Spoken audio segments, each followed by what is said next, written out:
سلام به همه شما دوستان نازنین خودم. حالا احوالتون چطوره؟ آقا عمق شکافی که تو نظام ولایت ایجاد شده رو با متر که سهله، با کیلومترم نمیشه اندازه گرفت. قرولند خودش سر شیخ پری کم بود، حالا نماینده های قزمیتش رو هم فرستاد به میدون. اول از همه کی؟ بله، دستگاه آبگورگیری سیار صدیقی بوزقلمون.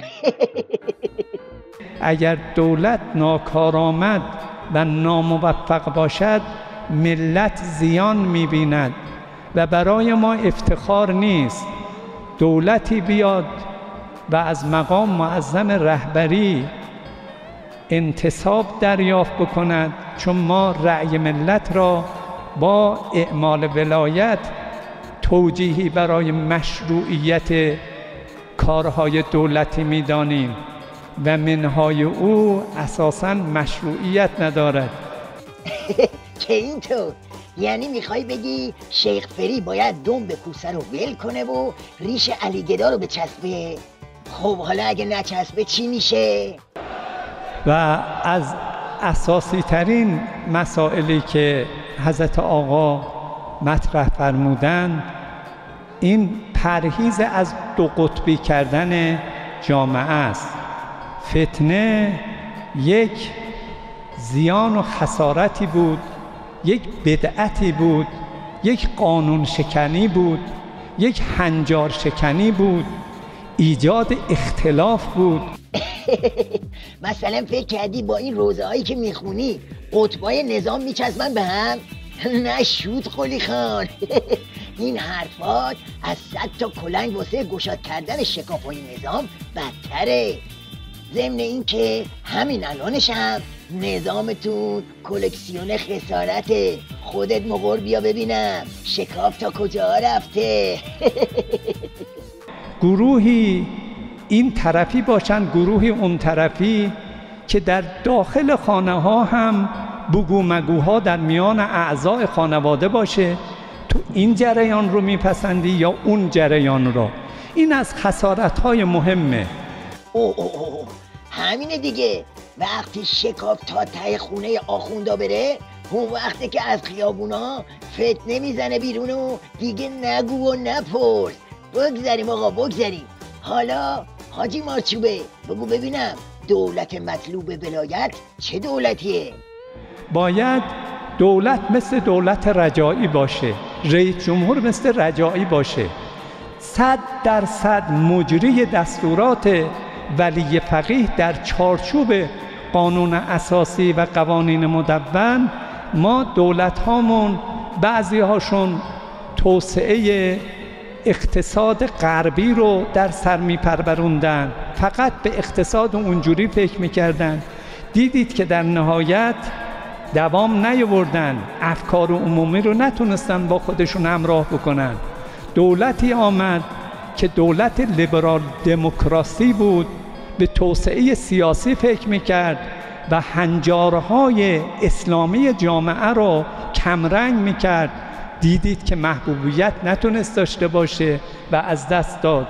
دولتی داشتیم که قانون مدار نبود، قانون گریز بود، اون هم دیدید که چه کرد.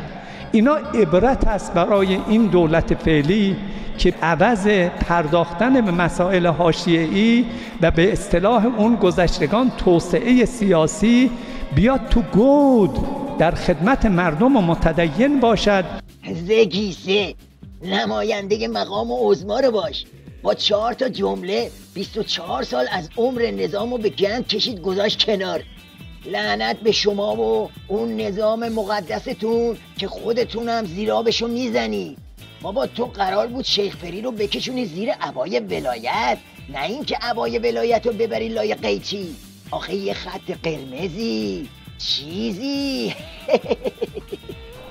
نکته دیگری که به نظر من از اهم مسائل است رعایت خط قرمزها و فاصله گرفتن از اهل فتنه است. این را از ابتدا آقا فرمودند، باز هم جا دارد که بگویند مسئله استیضاح این پیام داره. باید دولت عزیز ما، دولت محترم ما این پیام رو بگیرن. حالا برای اینکه شیخ فری پیامشو خوب و روشن و همچی پوسکنده دریافت کنه، باید بره سراغ حاج حسین مفنگی و کیهان ولایت. رسوخ و نفوذ فتنه‌گران به بدنه دولت آن را گرفتار حواشی و بیراهه‌ها کرده و تابلوها و اهدافی غیر واقعی را در این مسیر جلوی پای دولت مردان می‌گذارد.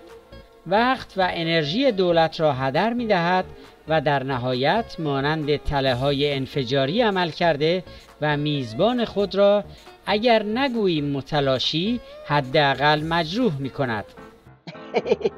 هیچی دیگه، تله‌های انفجاری و متلاشی و مجروح و آشولاشو. آقا این که دیگه موشکافی نمیخواد که، خودشه. میگه شیخ فری اگه نیای زیر علم دلواپسا، سیراب شیردون بنفشتو میکشین بیرون. اما اگه نظر بنده موشکافو بخواید، باید بگم که تأثیر این دادار و دودورای باند ولایت و نوچه هاش چپ باروه. چرا نداره عزیز من؟ چون علی گدا میگه بیایید دنبال من، کوسه هم میگه نه اوضاع خطره، اگه میخوای نظامت نپکه باید بیای دنبال دنب من. حالا اینکه نتیجه چی میشه رو باید دید و بعد قضاوت کرد.